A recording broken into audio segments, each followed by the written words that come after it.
kita akan mencoba mereview nasi lombok hijau.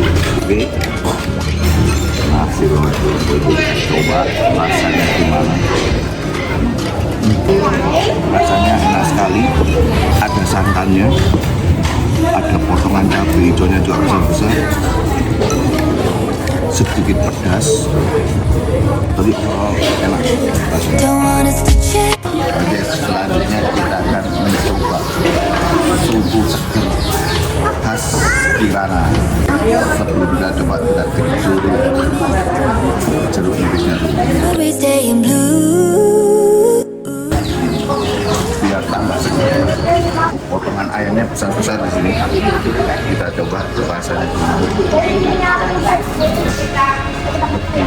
Enak di sini daripada yang ada di kota sebelahnya. Di sini rasanya pas, perpaduan bumbunya juga pas, tapi nggak terlalu bening ya. Kalau di kota sebelahnya kan, kalau di sini agak budak ya sotonya.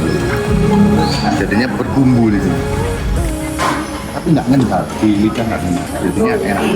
Kalau Solo jangan lupa mampir ke soto Kirana. Ini soto legend sejak 1985. Itu tadi review terkait soto Kirana yang legend yang berada di kota Solo.